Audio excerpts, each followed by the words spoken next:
자, 그림과는 세기가 일정한 빛이 평광판 A를 수지로 통과하는 모습과 A의 회전각에 따른 빛의 세기를 나타낸 것이다.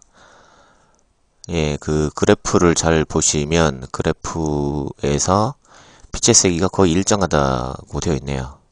이건 언제 가능하냐면은 처음에 이제 이 광원에서 들어온 빛이 비평광된 빛일 때, 그때 예,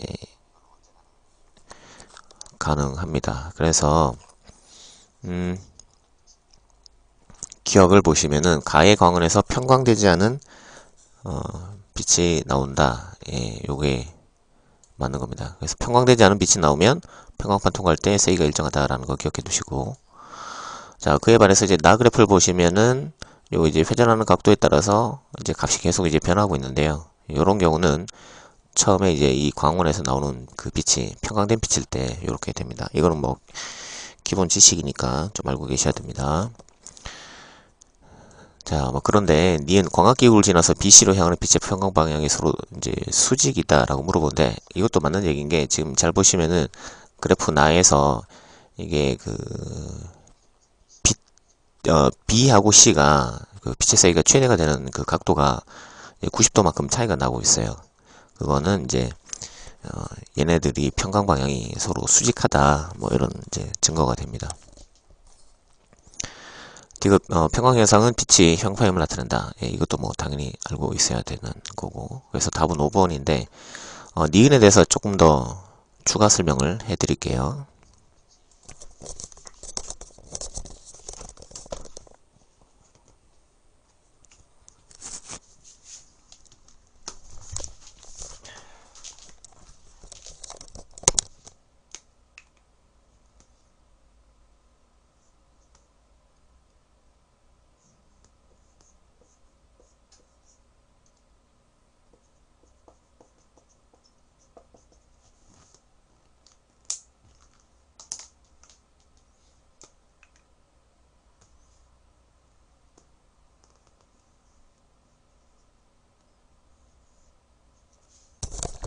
자, 이제 광원에서 빛이 나와서 이 어떤 특정 광학기구, 뭐 여기 뭐 거울이 있을 것 같아요. 여기서 이제 일부 반사되고 또 이쪽으로 일부 뭐 투가 되고 뭐 그런 상황일 겁니다. 근데 이제 그래프를 잘 보시면은 각도에 따라서 이제 B는 이제 이렇게 되네요. 이렇게 각도에 따라 B는 이렇게 되고, 그다음에 이제 90도 이렇게 되네. B부터 한번 세워봅시다. 자, 0도일 때 빛의 세기가 없어요. B는 0도일 때. 그럼 예를 들어서 이제 얘가 이제 요렇게 돼 있을 때가 0도라고 하면 이때 빛의 세기가 없다는 것은 얘가 처음에 여기 들어올 때 이렇게 수평으로 평광이 된 상태에서 이제 들어왔다는 얘기인 거예요. 그래서 이제 이렇게 이제 들어오고 있고, 그다음에 평광판이 이렇게 돼 있으니까 0도일 때는 이제 통과를 못 하는 거죠. 그러다가 90도가 되면, 즉 얘가 이제 이 상태에서 이렇게 돌아가 주면 그러면 이제 빛이 이렇게 와서 그냥 통과할 수 있다. 뭐 그런 얘기입니다. 자, 그 다음에 C를 보시면은 C는 이제 요렇게 돼 있어요. C는 여기 C에요. C는 처음에 이제 이렇게 똑바로 요렇게 그대로 통과를 하네요. 그 말은 이제 얘가 요렇게 되어 이게 좀 그리기가 좀 애매하네요. 그리기가 좀 애매하니까 C도 요렇게 그립시다. 네. 그럼 이제 0도일 때 빛이 그대로 통과한다는 것은 빛이 이제 요렇게 들어오고 있다는 거죠. 그러면 이제 그대로 통과하고, 그다음 이제 90도가 되면 이 상태에서 이제 요렇게 돌아간다는 얘기거든요. 평광판이. 그럼 요렇게 돌아가 있으면 요렇게 들어오다가 여기 다 이제 흡수를 당하겠죠. 그럼 결국은 이제 B에 들어온 빛하고 C에 들어온 빛은 90도로 평광방이 90도다. 서로 수직이다. 라는 말이 이제 맞게 되는 거죠.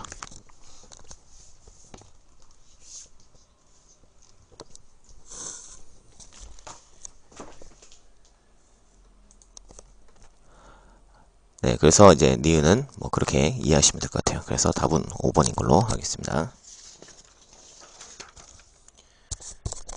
자, 그 다음에 현대물리로 좀 넘어가 보도록 하겠습니다.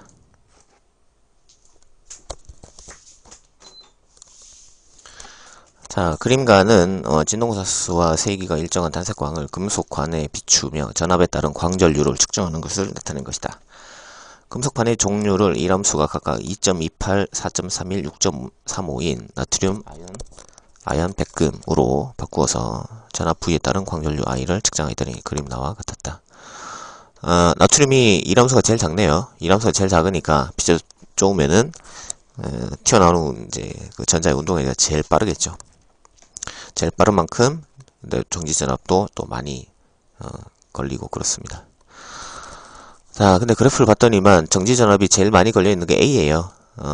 그래서 이제 A가 이제 나트륨이다. 뭐 이렇게 이해하시면 될 것 같고, 그 다음에 이제 백금 같은 경우는 정지전압이 제일 크죠. 정지전압이 제일 크니까 광전 효과가 안 일어날 수도 있고요. 일어난다고 하더라도 그 운동에 그 튀어나오는 전자가 운동에너지가 굉장히 작기 때문에 정지전압이 별로 안 걸릴 수도 있고 그렇습니다.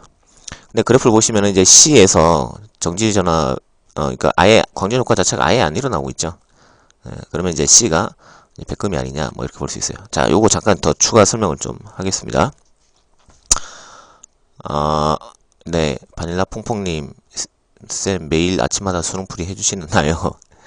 매일은 아니고요. 월수금 제가 아침에 7시 반에 해드리고 있어요. 근데 아침에 좀 일어나는 시간이 약간 플러스 마이너스가 좀 있기도 하고 수업 준비 때문에 뭐 약간 차이는 있습니다.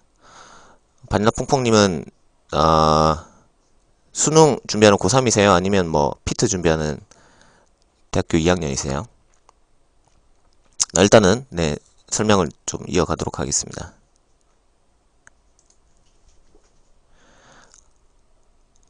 피트 시험 준비하고 있구나. 피트 시험 얼마 며칠 안 남았는데, 그죠? 하여튼 알겠습니다.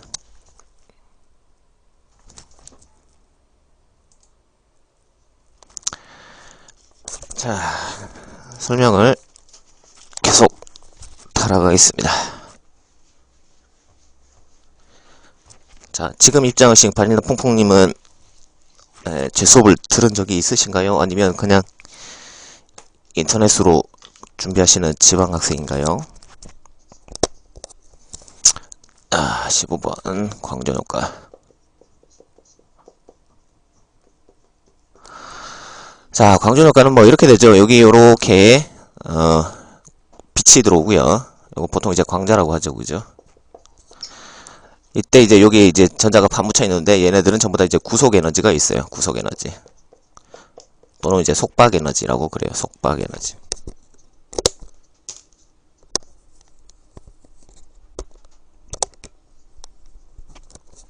속박 에너지.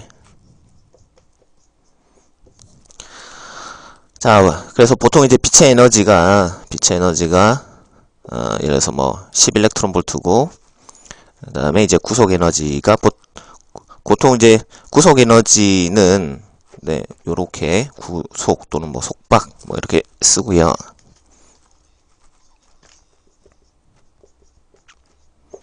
요게 이제 3일렉트론 볼트 정도 된다라고 하면 이제 10의 에너지를 쪼여주면은 10의 빛을 쪼여주면은 이제 구속 에너지가 3이니까 이거 뺀 만큼 얘가 나올 때는 이제 7 정도 가지고 나옵니다. 운동 에너지는 7 정도 나와요.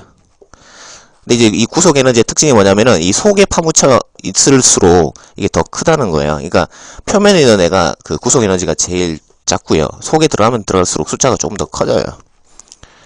그래서 이제 이걸 수학적으로 이제 생각을 해보면 이제 여기다 써보죠. 자, 전자의 운동 에너지, 튀어나오는 전자의 운동 에너지는 쪼여준 빛 에너지에서 마이너스 속박 에너지 이렇게 되는데, 자, 깊은 데 들어갈수록 이 값이 커진단 말이에요. 그럼 이 값이 커지는 만큼 이게 빼는 숫자가 커지면 오히려 이게 이 값은 작아지겠죠. 그래서 이제 과학자들이 이제 수식 정리를 할 때, 특히 이제 아인슈타인이 그 논문 발표를 할 때 어떻게 되냐면, 이게 커지면 커질수록 이게 작아지니까, 이게 엄청 커지면은, 예를 들어서 이게 10이고 이게 10이면 이게 0 나오니까, 이게 별로 의미가 없잖아요, 이 숫자가. 그래서 이제 어떻게 했냐면, 이 수많은 이제 전자들의 속박 에너지 중에서 표면에 있는 그 전자의 그 속박 에너지만 따지기 시작을 했습니다. 예. 그래서 이제 표면에 있을 때는 이제 이 값이 제일 작으니까, 네. 이 값이 제일 이제 크게 되거든요. 그래서 이제 아인슈타인이 그 발표한 논문에서 뭐라고 돼 있냐면, 전자의 최대 운동 에너지는 쪼여준 빛 에너지에서, 그 다음에 속박 에너지의 최대값, 하고 이퀄이다. 뭐 이렇게 논문을 발표했었어요. 이때 표면에 있는 이제 속박 에너지의 최대치를 우리는 이람수, 워크 펑션이라고 불러요. 그러니까 그건 뭐 아인슈타인이 만들어낸 거기 때문에. 그래서 이 소식은 아인슈타인 논문에 실려 있는 거니까 기억을 하고 계시면 돼요. 자, 이게 이제 어떤 상황이냐면 처음에 이제 빛을 비춰줬을 때의 그런 상황입니다. 근데 문제는 뭐냐면 이제 전자가 이렇게 튀어나오는데 실제로 이 전자의 최대 운동 에너지를 측정을 할 수 있는 그 방법은 사실은 잘 없어요. 그래서 이제 과학자들이 고민을 하다가 전자가 튀어나왔을 때 이쪽에다가 마이너스 전압 걸어주고 이쪽에다가 이제 플러스 전압을 걸어줍니다. 그럼 이제 여기가 마이너스가 걸려있고 여기가 플러스가 걸려있으면 전자 입장에서는 이렇게 날아가다가 이제 뒤로 자꾸 힘을 받겠죠. 그럼 얘가 이제 속력이 점점 이제 작아져가지고 나중에 이제 여기서는 이제 멈출 수가 있을 겁니다. 이때 이제 전자가 여기까지 와서 멈추게 하는 그 전압을 우리는 뭐라고 하냐면은 이걸 첫 번째라고 하고요. 네, 그거를 이제 정지전압이라고 합니다. 근데 이제 우리 그 전자기 공식 중에서 정지전압에다가 이제 그 어떤 물질의 전하량을 곱하면 이게 뭐가 되냐면 에너지가 되거든요. 에너지 또는 이제 위치 에너지의 감소량이 돼요. 위치 에너지 감소량. 근데 우리가 이제 역학적 에너지 보존 법칙이라고 해서 위치 에너지가 감소하면 이제 운동 에너지가 또 같이 변한다라는 걸 배웠죠. 그러면 처음에 튀어나올 때 운동 에너지가 이거였었어요. 근데 여기 나와서 운동 에너지가 여기 됐어요. 그러면 이제 이 값은 뭐랑 똑같냐면 얘랑 같은 거죠.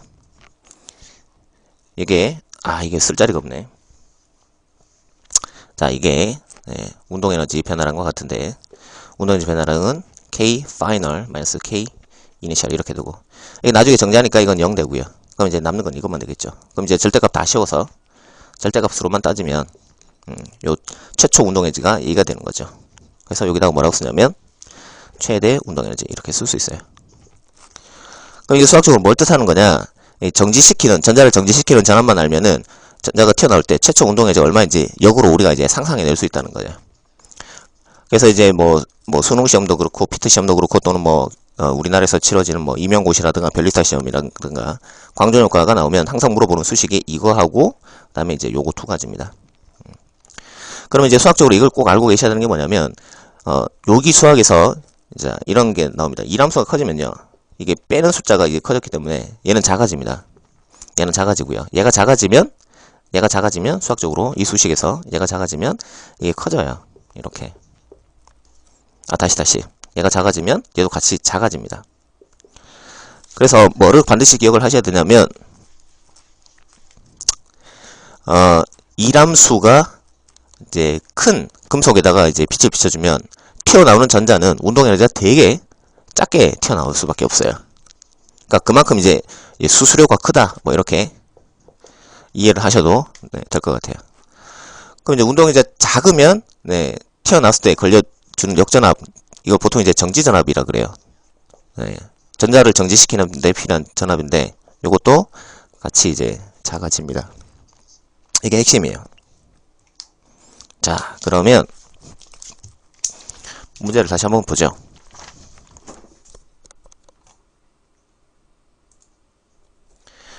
자, 첫 번째 줄에 뭐라고 되어 있냐면은 나트륨이 2.28, 그 다음에 이제 백금이 6.35라고 돼 있어요. 그러니까 백금이 이제 정지전압이 제일 커요. 그럼 아까 제가 말씀드렸던 것처럼 백금이 정지전압이 제일 크니까 전자가 튀어나온다고 한들 최대 운동에너지는 너무 작고요. 그 다음에 이제 또 그만큼 정지전압은 적게 걸리고 그렇습니다. 반대로 이걸 아셔야 돼요. 나트륨 같은 경우는 이제 이람수가 2.28밖에 안 돼요. 굉장히 작죠. 그 말은 아까 제가 칠판에 적어드린 것처럼 정지전압 역전압이 아닌 사실 이람수가 굉장히 이제 작으면 그러면 이제 반대급부적으로 튀어나올 때 전자의 최대 운동 에너지는 굉장히 커지고요. 그럼 정지전압도 같이 커져요. 그래서 그래프를 보시면은 지금 정지전압이 이제 뭘 뜻하냐면은 여기를 정지전압이라 그래요. 왜냐면 이제 튀어나오는 전자들에 의한 전류가 0이 됐기 때문에 여기가 정지전압이에요. 그래서 A의 정지전압은 여기고 B의 정지전압은 또 여기에요. C 같은 경우는 아예 이제 아무것도 일어나지 않은 그런 상황입니다. 그 말인즉슨 A가 정지전압이 제일 크다. 그럼 A가 정지전압이 제일 크다는 거는 결국 이제 이람수가 최소인 나트륨을 뜻한다. 뭐 이렇게 보시면 돼요. 자, 그래서 나에서 A는 백금이다. 아닙니다. 백금은 이제 이람수가 제일 크죠. 이람수가 제일 크면 광전효과가 일어나더라도 역전압이 제일 작거나 아니면 광전효과가 안 일어날 가능성이 제일 높아요. 그래서 지금 여기서는 이제 C가 100금이다 이렇게 보셔야 돼요. 이거는 당연히 틀렸고, 그 다음에 기억. 단색광의 그 광자 하나, 빛 하나는 6.65보다는 크다. 6.65보다 만약에 크다라고 하면 지금 백금의 일함수가 6.65잖아요. 그러면 그거보다 좀 비대하게 더 컸었으면 백금에서조차 광전효과가 일어나서 나그래프에서 역전압이 그 검출이 돼야 돼요. 근데 지금 나그래프 보시면 C에서 아예 그 역전압이 검출이 안 됐죠. 예. 그 말은 아예 처음부터 백금으로 실험했을 때는 광전효과가 일어나지 않았다는 거예요. 그 말은 빛의 에너지가 이제 요 일함수 6.65보다는 작았다는 얘기인 거죠. 그래서 기억은 이제 보통 이제 시험에서 되게 자주 나오는 빈출 질문이다라고 보시면 돼요. 이건 뭐 따로 좀 알고 계셔야 되고. 자, 그 다음에 디귿. 새금속 중에서 한계진동수가 제일 큰 건 뭐냐? 한계진동수가 제일 크다는 말이 결국은 이제 일함수가 제일 크다, 구속에너지 제일 크다, 이게 같은 말입니다. 네. 그거는 이제 C죠, C. 백금인 C입니다. 네. 자, 그래서 이 IV 그래프 굉장히 중요한 그래프고요. 이건 뭐 거의 국가고시에서는 거의 100% 출제가 된다고 보시면 돼요. 그래서 다시 한번 정리를 해드리면, 예, IV 그래프에서 정지전압이 제일 크게 났다. 그 말은 그 전자를 그만큼 정지시키기 힘들다 이런 얘기고, 왜 전자를 정지시키기 힘드냐? 예, 그만큼 운동이자 크기 때문에 정지시키기 힘든 거예요. 그럼 왜 그러면은 전자 운동이자 그렇게 크냐? 예, 그거는 예, 금속의 일함수가 작았기 때문이에요. 구속 에너지가 작았기 때문이죠. 됐습니다. 15번 뭐 이렇게 하면 될 것 같아요. 자, 그 다음 문제로 넘어가겠습니다.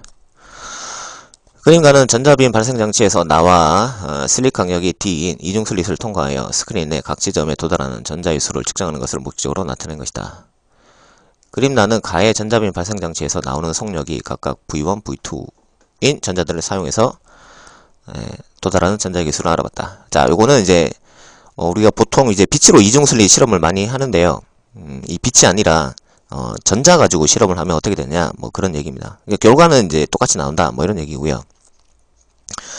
자, 여기서 재밌는 건 뭐냐면 이제 그 그래프를 잘 보시면은 그 V1으로 쏜 전자하고 V2로 쏜 전자하고 이 두 개가 이 퍼져 있는 정도 또는 이제 무늬 간격이 조금 차이가 나는데요. 지금 V1으로 쏜 게 조금 무늬 간격이 좀 가까운 것 같아요. 그죠? 그 다음에 잠깐만 더 확대를 잠깐 해볼까요? 네, 잘 보시면은 네, V1일 때가 조금 간격이 전체적으로 좀 좁고요. 이게 실선인데 V2일 때가 조금 더 넓고 뭐 그런 것 같아요.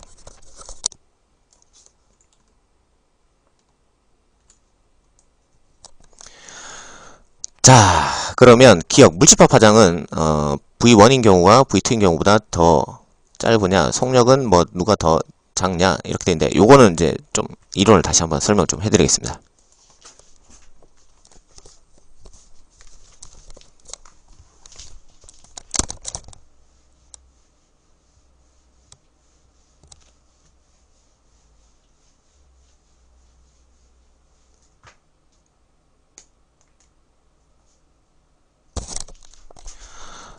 자, 물리에서 가장 이제 기본은 뭐냐면 대칭성의 학문이다 이거고요.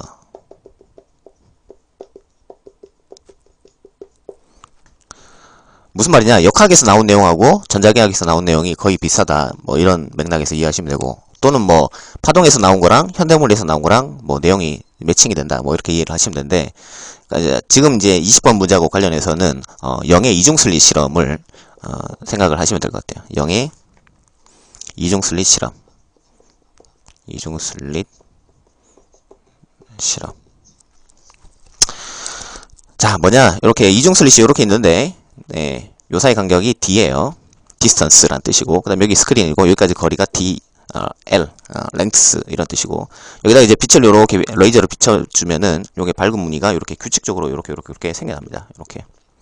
이때 이제 제일 밝은 부분하고 제일 밝은 부분 요 사이 간격을 델타 X라고 하는데, 그 델타 X가 D분의 L 람다 이런 공식을 갖고 있죠. 자, 근데 재밌는 건 뭐냐면 물리는 대칭성의 학문이기 때문에 물리학자들이 여기에 이제 주안점을 두고 그 푸딩 모델 제안했던 그 J.J. 톰슨이라고 아실 겁니다. 그 아들이 GP 톰슨인데, GP 톰슨이 이제 톰슨의 전자회절 실험을 합니다. 전자회절 실험을 합니다. 그래서 이제 뭐 실험은 뭐 비슷해요. 여기다가 이중슬릿 이렇게 놔두고요. 여기다가 이제 전자를 쏘는 거예요. 되게 엽기적이죠. 입자를 여기다가 쏜 거예요. 남들은 빛을 쏘는데 자기 혼자 이제 입자를 쏜 거죠. 그랬더니만 재밌게도 어떻게 되냐면 전자들이 여기 이제 스크린에 가서 송송송송 이렇게 박혀요. 이렇게 총알 쐈을 때 총알 자국처럼 이렇게 송송송송 박히는데 이 무늬가 되게 규칙적으로 요렇게 생기는 거를 확인을 합니다. 처음에 이제 전자를 100개 정도 쏘면 이게 잘 드러나진 않는데 보통 이제 1000개, 2000개 넘어가면 이게 되게 명확해지고 10,000개 정도 넘어가면 이게 더 명확해집니다. 더 뚜렷해져요. 자, 시간 관계상 여기까지만 찍을게요. 자, 무늬가 어때요? 얘랑 거의 비슷한 패턴을 간단 말이에요. 그러니까 똑같진 않겠지만 거의 비슷한 패턴을 간다는 것 자체가 뭘 뜻하느냐? 이 전자가 빛 같은 성질을 갖고 있다라는 거예요. 이걸 뭐라고 하냐면 입자의 파동성이다라고 그래요. 근데 뭐라 그랬죠? 물리는 대칭성의 학문이다라고 말씀드렸죠. 그러면 그 말인즉슨 요 무늬 간격 사이의 간격 요 델타 x가 얘랑 똑같이 d분의 L 람다를 가진다 뭐 이런 뜻입니다. 자, 그러면 이제 문제로 다시 한번 되도록 가보죠. 지금 이제 문제 주어진 걸 보면은 요렇게 무늬 간격이 뭐 이렇게 해서 요렇게 된 게 이제 V1이고 조금 더 넓게 이렇게 생긴 게 이제 V2다라고 돼 있어요. 그러면 이제 무늬 간격이 더 넓다는 것은 뭐냐? 예. 전자가 갖고 있는 그 파장, 보통 물집합 파장이라고 하죠, 그죠? 그 물집합 파장이 더 길다, 뭐 이런 거고. 자, 그래서 답을 일단은 먼저 하나 골라봅시다.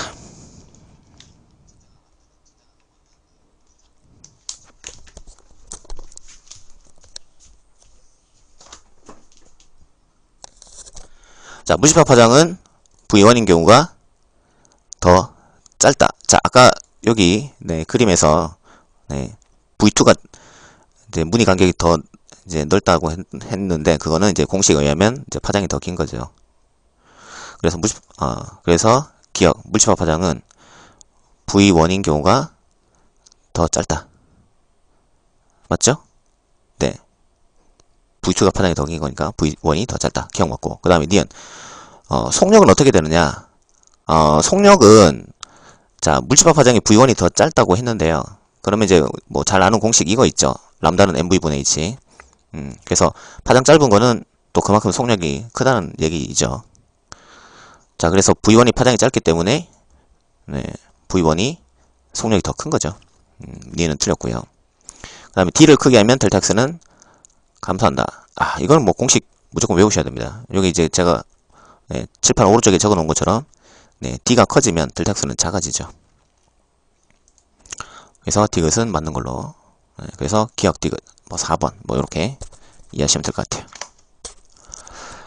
자, 그 다음에 쭉 넘어가서요.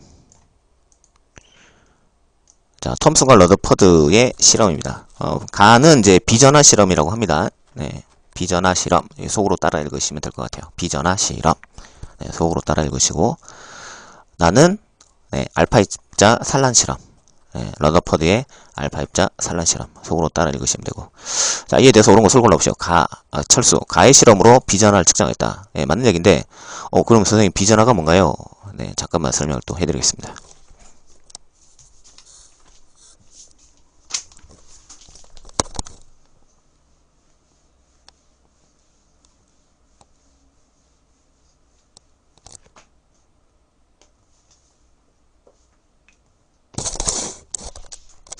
자, 이게 그 톰슨의 실험이 이게 역사적으로 굉장히 중요한 게 뭐냐면 이제 전자빔을 이 플러스 마이너스 사이에다가 이렇게 집어넣었어요. 근데 그 전에 이제 그 헤르츠라는 사람 있죠. 많이 아실 건데 헤르츠가 실험했을 때는 이게 그냥 거의 직진하는 걸로 나왔었습니다. 근데 이제 톰슨이 실험을 해보니까 이게 이제 요렇게 휘는 걸로 이제 발견을 했어요. 그래서 이 전자빔은 마이너스를 띠는 입자들의 빔이구나 라는 걸 찾아냈죠. 그래서 이제 그 전자라는 걸 처음으로 이제 발견하게 된 거고, 이때 뭐를 찾았냐면은 전자의 질량분의 전자의 전하량이란 값을 찾았어요. 이걸 비전하라고 합니다. 비전하. 보통 비는 이제 뭐뭐 대비 또는 뭐 비율 뭐 이런 뜻입니다. 이건 무슨 뜻이냐면은 질량 대비 질량 대비 전하량 이런 뜻이에요. 이거를 이제 비전하다 이렇게 부릅니다. 자, 이 값이 대충 얼마쯤 나왔냐면 2.67 곱하기 10에 뭐 11승 뭐 이렇게 나왔었어요. 뭐 킬로그램 퍼 아니 쿨롱 퍼 킬로그램 이렇게 나왔었어요. 근데 이때 이제 그 전자라는 입자를 생각을 했는데 이 전자가 원자를 이루는 기본 가장 기초적인 입자다라고 이제 상상하게 된 거는 어떤 실험 때문에 그랬냐면 이 전자빔이 처음에 나올 때 여기 필라멘트에서 튀어나옵니다. 근데 이 필라멘트를 구리로도 해보고 또는 뭐 나트륨 뭐 이런 것도 해보고 텅스텐 이런 것도 해보고 뭐 몰리브덴 이런 걸로 다 실험해봤는데 재질이 뭐냐에 상관없이 이 전자빔이 항상 똑같은 전자빔이 튀어나오고 이 값이 항상 이제 다 같았다는 걸 찾아냈어요. 그 말인즉슨 네, 재질에 상관없이 이 전자빔이라고 하는 게 항상 기본적인 그런 뭐 입자다 또는 구성하는 기본적인 입자다 뭐 그런 거 아니겠냐. 그래서 전자는 물질의 기본 입자야. 그런 식으로 논문을 써서 지금 이제 이름을 남긴 거예요. 근데 재밌는 건 이게 끝나는 건 아니고요. 그 다음에 이제 누구로 넘어가냐면 밀리컨으로 넘어갑니다. 밀리컨은 이제 기름방울 실험으로 넘어가는데 여기서 이제 재밌는 거는 기름방울 자체가 마이너스를 띄거든요. 마이너스 띄기 때문에 그 다음 질량도 있고요. 그래서 이제 사실은 기름방울 가지고 측정할 수 있는 게 물리적으로 질량 아니면 전하량인데 이 사람이 전하량을 측정을 하는데 올인합니다. 이유는 이제 비전하 때문에 그래요. 비전하를 잘 보시면은 그 전자 기준으로 봤을 때 질량하고 전하량이 몇 배 차이 나냐면 10의 11승배 정도 차이가 나요. 누가 더 크다는 거예요? 전하량이 더 크다는 거죠. 그러면 전자는 질량을 측정하는 게 더 쉽겠습니까? 전하량을 측정하는 게 더 쉽겠습니까? 네, 숫자 차이가 많이 나죠. 전하량을 측정하는 게 더 쉽다는 거예요. 그러니까 이 부분을 보고 밀리컨이 기름방울 실험을 해서 전자의 전하량을 측정해보자 라고 이제 뛰어든 거예요. 그때 이제 전자 전하량이 1.6 곱하기 뭐 10-19승 쿨롱 뭐 이렇게 됩니다. 요거는 이제 반드시 좀 알고 계셔야 돼요. 피트 시험에 기출로 나온 적이 있기 때문에. 그럼 이제 이걸 알고 이 값도 아니까 우리는 뭘 찾을 수 있냐? 여기다 집어넣으면 전자 질량까지 찾아내는 거죠. 그러니까 그런 식으로 이제 과학이 발달하게 됩니다. 그래서 비전하 실험 자체가 중요한 게 아니라 이게 이제 또 밀리컨의 기름방울 실험까지 영향을 줬다. 이 부분이 이제 사실은 중요한 겁니다. 네.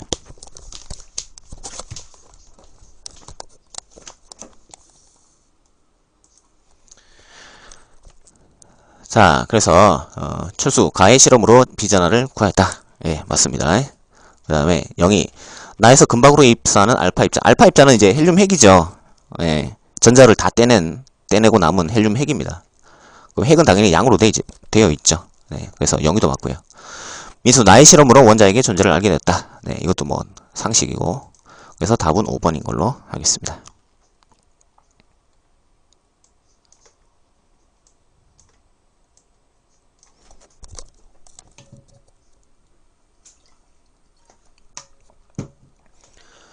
자, 그 다음 문제입니다. 다음은 러더퍼드 원자 모형의 문제점에 대해서 설명한 것이다. 전자기 이론에 따르면 원자핵 주위를 회전 운동하는 전자는 전자기파를 계속 방출해야 하므로 에너지를 잃어버려서 빙글빙글 돌다가 원자핵과 충돌을 해서 붙어버리기 때문에 그러면 이제 원자라는 것 자체가 세상에 존재하지 않는 거 아니냐, 없어지는 거 아니냐. 그러므로 이렇게 되면 원자가 자연적으로 존재한다라는 그런 안정성 측면을 설명할 수 없지 않냐. 뭐 그런 얘기가 나왔었고요. 수소 원자의 선스펙트럼이 생기는 이유도 설명할 수 없습니다. 네, 이거는 뭐 책 찾아보시면 될 것 같아요. 러더퍼드 이론의 단점 이렇게 찾아보시면 나와 있는 겁니다. 뭐 이거는 그냥 뭐 알고 있으면 되고. 자, 그 다음 이제 스펙트럼 뭐 이것도 보호 이론에서 뭐 거의 출제 확률은 100%다라고 보시면 됩니다. 라이먼 계열은 전자들이 n=1로 떨어질 때의 전자가 n=1로 떨어질 때 발생하는 빛이죠. 자, 이때 람다는 얼마냐 라고 돼 있고, 그 다음에 기억, 전자의 에너지 주는 불연속적 수소 원자의 에너지 주는 불연속적이다. 뭐 이건 뭐 당연한 거고. 그다음 람다 A하고 람다 B는 몇 대 몇이냐. 그 다음에 람다 C 에너지는 얼마냐. 뭐 이렇게 물어보네요. 자, 람다 A 파장 보면은 여기 좀 나와 있고요. 람다 B는 여기 좀 나와 있고요. 람다 C는 여기 좀 나와 있어요. 자, 뭐 파장 길다는 게 이게 도대체 무슨 뜻인 거냐? 네, 파장 길다는 게 E는 람다분의 HC 공식에 의해서 에너지가 작다는 거예요. 이거는 동의어입니다. 이건 반드시 이 해석할 때 중요한 부분이니까 알고 계셔야 되고, 그 파장이 길다는 거는 람다 A가 그만큼 에너지가 작다는 거예요. 에너지가 작으려면은, 그 빛을 만들어내는 그 수소의 전자가 어디에서 어디로 떨어져야겠냐. 예. 제일 가까운 데서 제일 가까운 데로 떨어져야 돼요. 즉 이제 n equal 2에서 n equal 1로 떨어져야지 람다 A가 만들어질 수 있어요. 람다 B는요. 네, 람다 A보다는 파장이 조금 짧죠. 파장이 조금 짧다는 거는 에너지가 조금 더 크다는 거예요. 그럼 에너지가 조금 더 크다는 거는 람다 B는 어디에서 어디로 전자가 떨어질 때 방출한 빛이냐. 3에서 1로 떨어질 때. 람다 C는요. 파장이 조금 더 짧죠? 그럼 에너지가 조금 더 크다는 거니까 전자가 4에서 1로 떨어질 때 나오는 거죠. 자, 그래서 그걸 이용해서 람다 A 대 람다 B가 몇 대 몇인지, 그 다음에 람다 C 에너지는 얼마인지를 계산을 한번 해봅시다.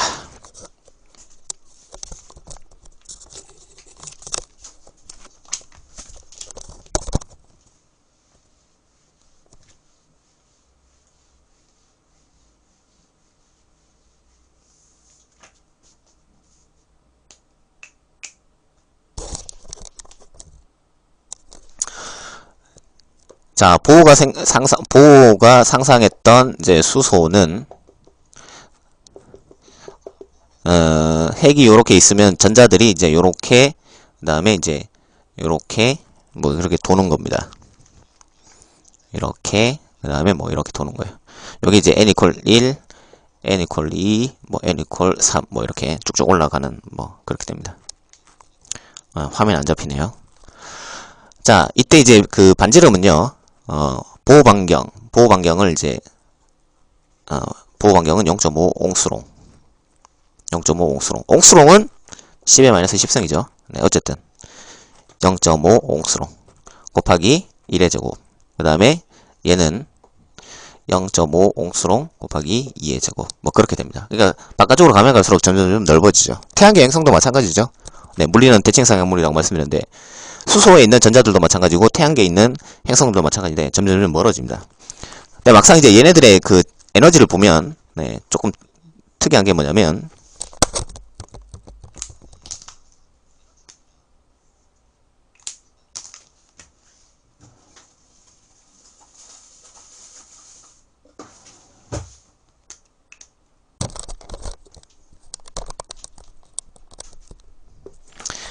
그러니까 n equal 1일 때는 이제 마이너스 13.6 일렉트론 볼트 또는 이제 마이너스 n 제곱분의 마이너스 1의 제곱분의 13.6 일렉트론 볼트고, 그 다음에 n equal 2일 때는 마이너스 2의 제곱분의 13.6 일렉트론 볼트. 그 다음에 n equal 3일 때는 마이너스 3의 제곱분의 13.6 일렉트론 볼트. 뭐 이렇게 된다는 거예요. 자, 여기서 이제 전자가 여기에서 이렇게 떨어질 때 그 에너지 차이만큼 빛을 내는데 그거를 이제 라이먼 계열이라고 하고, 그 다음에 전자가 여기서 이렇게 떨어질 때도 빛을 내는데 그것도 라이먼 계열. 그 다음에 그 위에서 전자가 이렇게 떨어질 때 나오는 빛도 라이먼 계열. 이렇게 됩니다. 자, 근데 그 라이먼 계열의 라이먼 계열 빛들의 이제 그 파장 공식이 뭐냐면 람다 분의 1은 리드벨의 상수 1의 제곱분의 1 마이너스 n의 제곱분의 1 이렇게 되는 거예요. 그래서 이게 이제 그 제일 파장이 긴 게 제일 긴 게 누구냐면은 여기서 이렇게 떨어지는 거. 에너지 갭이 제일 작은 거. 그래서 그때는 여기다가 2를 집어넣으시면 되고, 그 다음으로 이제 그 파장이 좀 짧은 거는 여기서 2에서 1로 떨어지는 거. 그럼 여기다가 숫자 3을 집어넣으시면 돼요. 자, 그래서 첫 번째 질문이 니은에서 람다 A가 얼마냐라는 건데 여기다 집어넣으시면 돼요. 그러면 1의 제곱분의 1, 그 다음에 2의 제곱분의 1, 뭐 이렇게 되는 거죠. 그러면 1-4분의 1이니까 4분의 3 이렇게 되죠. 그죠? 네, 이렇게 되고, 그 다음에 두 번째 람다 B는 어떻게 되냐. 여기다가 1의 제곱분의 빼기 3의 제곱분의 1 이렇게 집어넣으시면 1-9분의 1이니까 9분의 8 나오죠. 네, 이렇게 되는 거예요. 자, 그래서 니은에서 뭐라고 물어봤냐면은 람다 A 대 람다 B는 몇 대 몇이냐 라고 물어봤어요. 그래서 4분의 3 대 9분의 8 집어넣으시면은 3, 9, 27 4, 8에 32 이렇게 된 거죠. 그래서 니은은 맞다 뭐 이렇게 해주시면 되고, 자, 일단 답을 먼저 확인해 보겠습니다.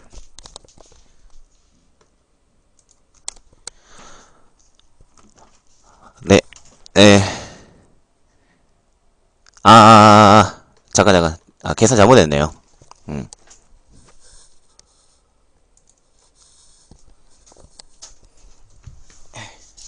이게 역수니까요, 그죠? 4분의 3이 아니죠.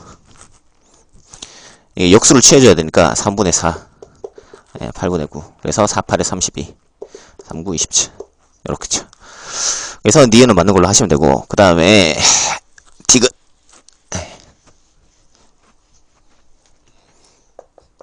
자, 람다 C의 에너지는 얼마냐? 자, 그럼 공식 떠올라야겠죠, 그죠? 얘는 HF 또는 람다분의 HC입니다. 자, 즉, 출제자 의도는 뭐냐? HC 곱하기 람다분의 1을 계산해라. 그럼 람다분의 1은 리드베리 공식은 아래 1의 제곱분의 1 마이너스 2, 3, 4 4의 제곱분의 1 해서 1 마이너스 16분의 1이면은 16분의 15R 이렇게 되네요. 그래서 여기다 집어넣으면은 16분의 15 HCR 뭐 이렇게 되겠네요. 이게 답이네요.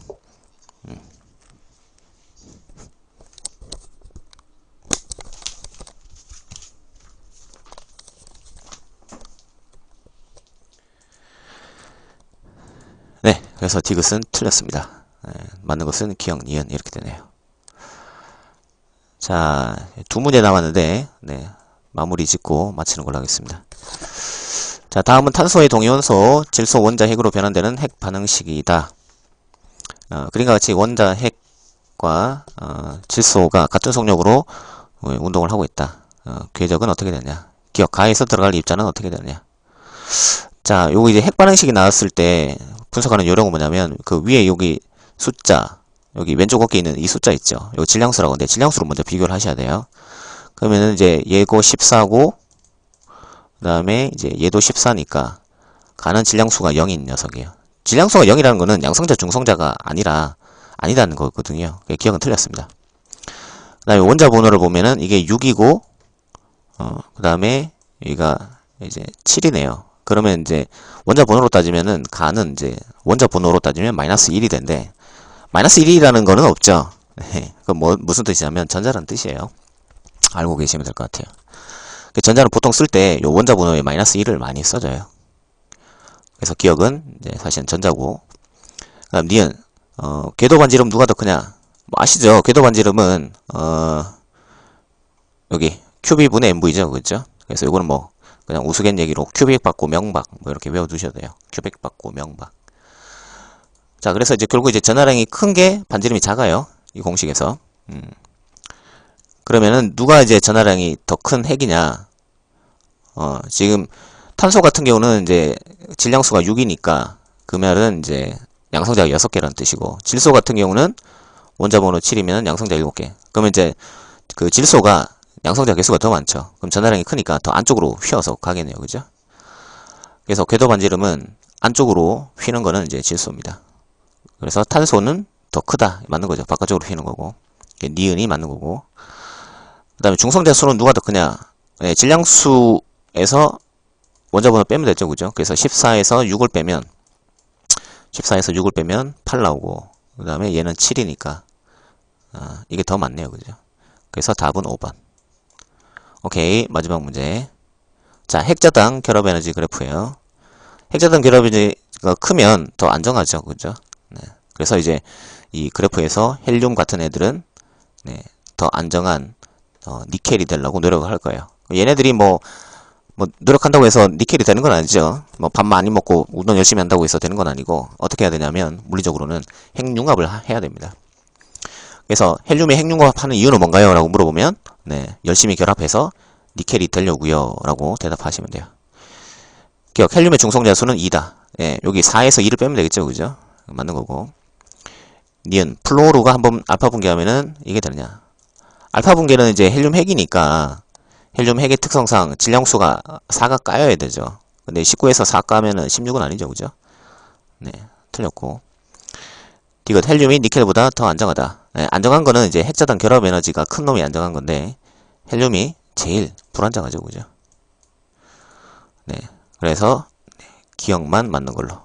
오케이. 자, 원래는 이제 매일, 아니, 그, 월수금 7시 반에 30분씩 하는 겁니다. 30분씩 하는 이유는, 그냥 여러분들이 그, 왔다 갔다 하는 그, 지하철에서 간단하게, 네, 부담 없이 이제 들을 수 있게끔, 이제 하려고 그렇게 이제 기획을 한 거예요.